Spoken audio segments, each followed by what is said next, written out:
lets me down at the lonely lake.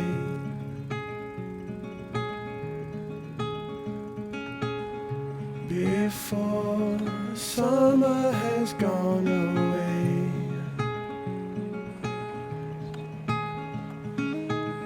swim out under a broken sky. I think we should make stuff, even if it's bad.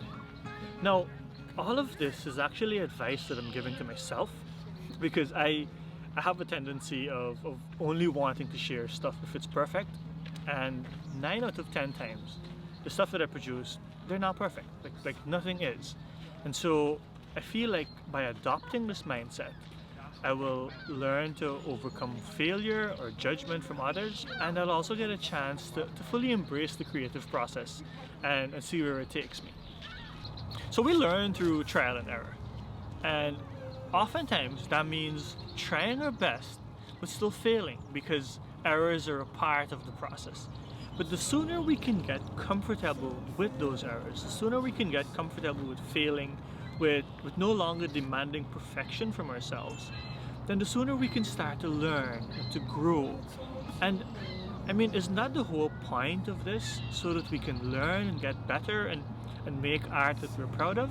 You see, so many times this failure, it can really hold us back from achieving our full potential, from putting ourselves out there. And the sooner we can get comfortable with failing, man, that's a superpower in itself.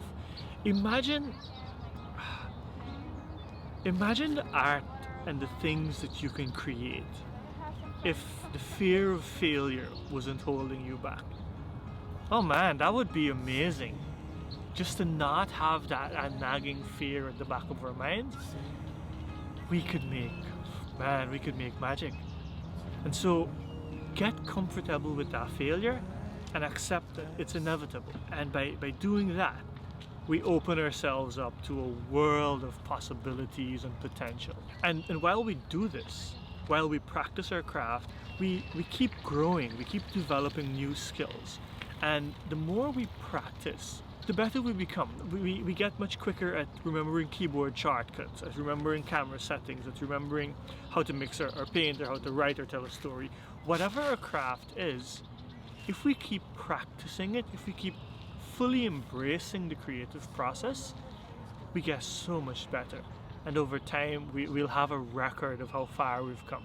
And as we continue to share our work, as we continue to put stuff out there, we also open up ourselves to receiving feedback.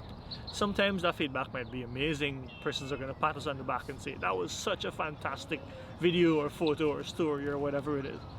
And sometimes that feedback is going to make us feel like crap, and we're going to scratch our heads and think, yeah, that sucked. But that's okay. It's just an opportunity for us to learn, to recognize blind spots, to revise the way we're thinking, the way we're approaching our projects. And that's wonderful. And that feedback is often free.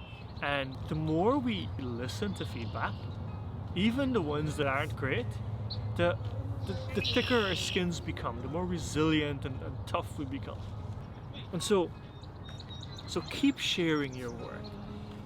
I'm speaking to myself here, but keep producing, keep making your art and keep putting it out there. Even if it's bad, even if it's far from perfect, you'll only get better. I'll only get better. And in time, we're gonna look back at how far we've come. We'll also be really glad that we have a record just to see from 2022 to 2023 to 4 to 5 to 6. I can't wait for that. I genuinely can't wait for that. And here's another one that I also think that sharing less than perfect work, it can be encouraging to others. Like, I enjoy watching Peter McKinnon or MKBHD or any of these amazing YouTubers just as much as the rest of us. And I'd love to get there at some point. I hope I do. But right now I'm not there. And lately I've been finding that when I look at the work of not the Peter McKinnons, but the random guy or girl who are also now figuring stuff out, I see some amazing creativity from people who are pretty clueless and are now getting started. But I see this work and I feel so inspired. I walk away from their videos thinking, I could do that. Like, that's amazing. I could totally do that. Just keep doing your stuff. Keep sharing. Even if it's not great, even if it's not perfect, I promise you, you'll find an audience. And even if you don't find an audience, you'll have a lot of fun doing it. Two lonely nights last summer.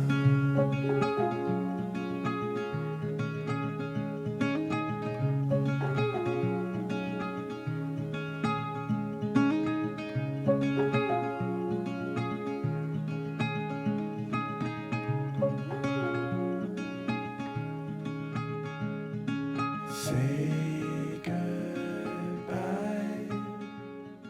Say goodbye to I couldn't tell you how much I agonized over making this video. I made so many notes. I have my phone, and every time I try to record a sentence, I go like blah, blah, blah, and it goes away. And it's wild because I have like clear thoughts in my head before I start speaking. And the minute that I actually start to speak to the camera, like my mind goes blank. It makes no sense at all. It drives me crazy. Oh. I feel like saying these things out loud and recording this, like I'm giving myself permission to just do the best I can. I hope you guys enjoy this one. I feel like I'm bearing my soul here. Thank you guys so much for being here and for supporting me. Let me know in the comments if you agree with what I'm saying, if you disagree. If you like this video, go ahead and hit that like button and subscribe. It helps us out. I'll see you in the next one. Bye.